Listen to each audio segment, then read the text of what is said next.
I've had quite a few emails recently about teaching, and I can't teach as much as I would like to these days because of my schedule. So I thought I would just introduce to you some of the techniques that I use that I've picked up on the way, or I've developed, that I enjoy working with my adult beginners with. So the first thing we do, we sit down with our cello. The cello sits into the body, curves around the body, and we begin with what I call the embrace and the release. So the embrace, we just put our arms firmly around our cello. It's a pretty robust cello, it can take the weight. And then we release. And then we embrace. And we just enjoy that feeling, that heaviness there. And then we release. Like that. And then we take the bow, and we hold the bow in the left hand at the tip, place it on the D and G string. With the right hand, we just drift along the stick. It's very smooth and very gentle. And it's the sort of fluidity that we would like to encourage in our bowing. It's very nice to do. I still use this exercise myself. And then we come on in due course to bow hold. We have a vast vocabulary in the English language, but the term bow hold is not really correct, because when you hold something, you are lifting it away from the ground. You want to defy gravity, and that's exactly the opposite of what we want to do when we're playing the cello. We want to work with gravity. We want to use gravity and weight to help in the production of our sound. One of the things to think about is the weight that's available in the hand, along the side of the hand, the little finger as well, obviously then up the arm and across into the shoulders. So we take the bow.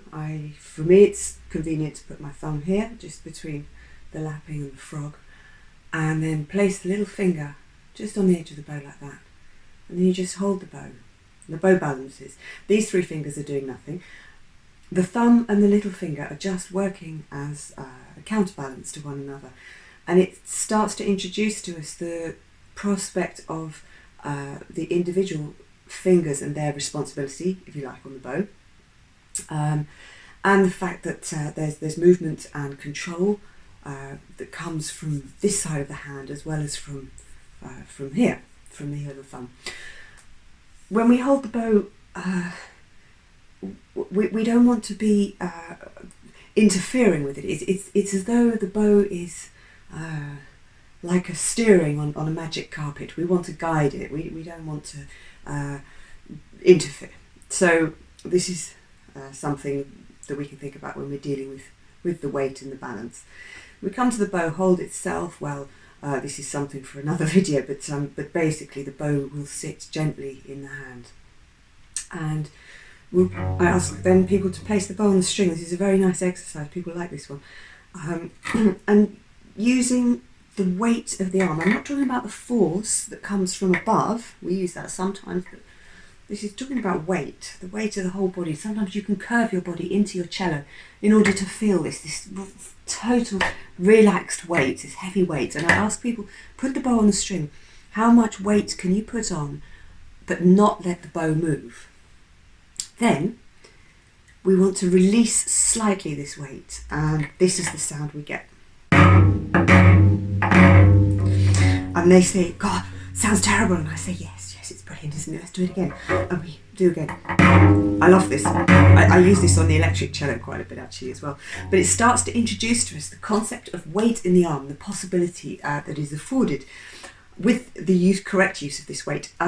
We then want to, in a slightly more controlled way, use this same weight and attack, but let the string ring afterwards. So something like this. What we're trying to avoid is furriness in our playing. We want, even if we're pianissimo, we want the integrity of the sound, the core, to be present.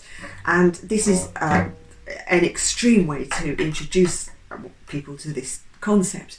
The concept of the weight in the arm is something that can either be got hold of very quickly, or sometimes it takes a bit longer to develop. But something that's nice to avoid if we can is the sitting little finger, because immediately we have a rigidity that's entered the hand and the arm. and in the long run that's not going to serve us very well. So once we have this idea in our hands and the sound in our head, we would then start to think probably about the distribution of that weight along the whole stick. So still using the same attack, but to continue the sound throughout. So you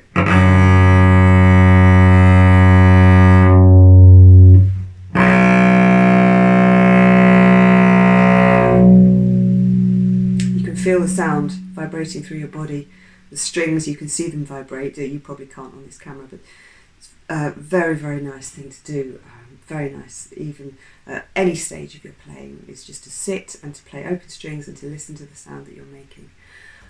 I hope this is of some use to you, and I will make future videos, I'm sure.